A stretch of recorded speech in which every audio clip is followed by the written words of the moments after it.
Hey everybody, welcome back to another step-by-step. I'm Jake Richards, and today I'll be walking you through the first of a 3-video series covering the way I create my ice bases.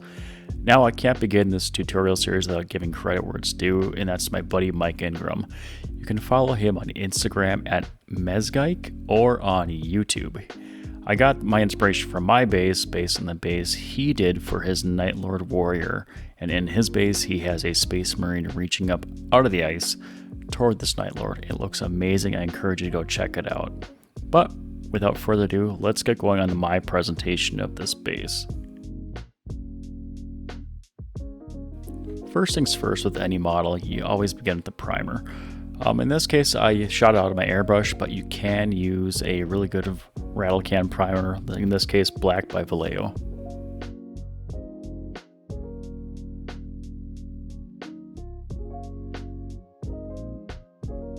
Once the base is prime black, I got out some of the newer dry brush paint by Ammo, and in this case the earth color, and started to really just kind of branch in the colors of the skulls there.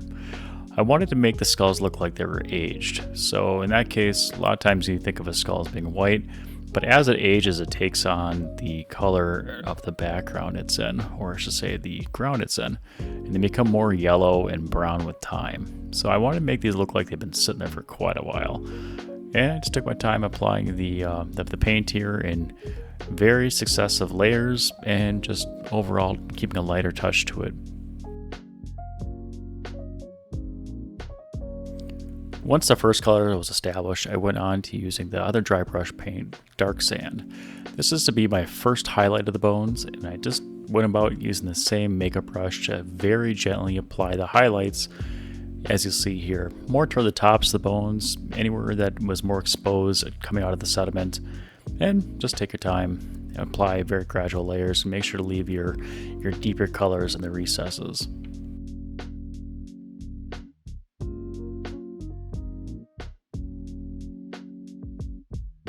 The more and more I use this dry brush paint by Ammo, I really find that I enjoy it. It works a lot better than traditional paint does with the dry brush method because it is more, I would say, thicker. And it just has more of a wet go of it. I'm not sure really how to explain it, but it doesn't come out chalky at all. Now in this case, you see I'm starting to use white, and this is going to be my other highlight on top of the second highlight I applied. So I'm just going to go in, mix the white in with my second highlight color, and start really emphasizing the different features of the skulls and the skeletons you see popping up there. As I was saying earlier, this paint is different compared to normal paint, acrylic paint especially. Normally acrylic paint has a harder time with the dry brush method, but this stuff behaves more like oils, so it allows you to really blend in the colors as you go. And now you'll see I start using a wash along with some glazed medium, and I'm going to really use it to pop the different features out of the bones. The trick is to make so the wash is lighter, and lighter I mean by the consistency of it so it flows better. And I really want to get it into the different creases and recesses of each feature here you'll see. The added benefit of using the glazed medium is that you can turn the wash more into a glaze, and that allows you to build up the layers a little more gradually. It's a little more forgiving at this stage, especially with the glazed medium, because then you can really, if you apply too much, take some airbrush there and pull it back. And now you can see I'm going to start bringing out this bright green color, and you're thinking, why bright green? Well, bones aren't always going to be just white. They're going to take on the different color of the surroundings. In this case, it's murky, algae-filled water. So naturally, it would have a little more green being deposited in the bones, and I want to reflect that a tiny bit. After the highlight color was established, I put in some panel line accent color, black by Tamiya. And I just went around, just took the applicator here and hit all the recesses just to really pop the separations, like say in the rib cage or on the skull, the eye sockets of the skull, the nose areas, and anything else that I really wanted to pop out. Once my wash was dry, it was time for me to bring out the big guns. I got out my Chimera colors.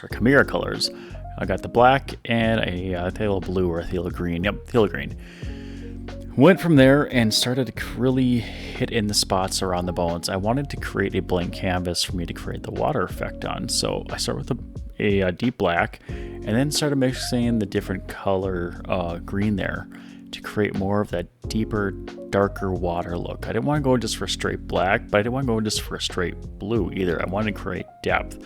So you'll see I start applying the green there, the blue-green, and really start mixing it in to create different areas where there'd be different depth around the bones.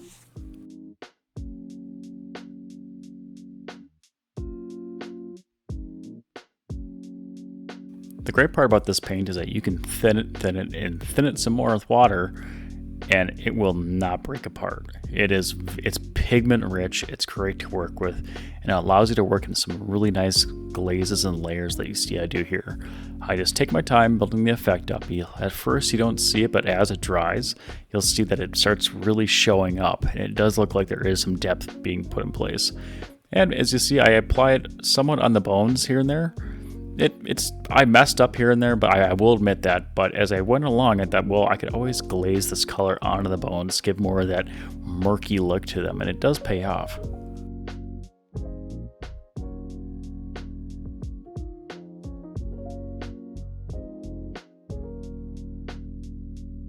And with that, the first part of the 3-part series is done.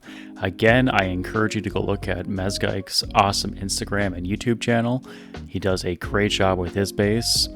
But from going here on forward, we'll be looking at the way I apply the ice and the finishing touches in the next 2 videos.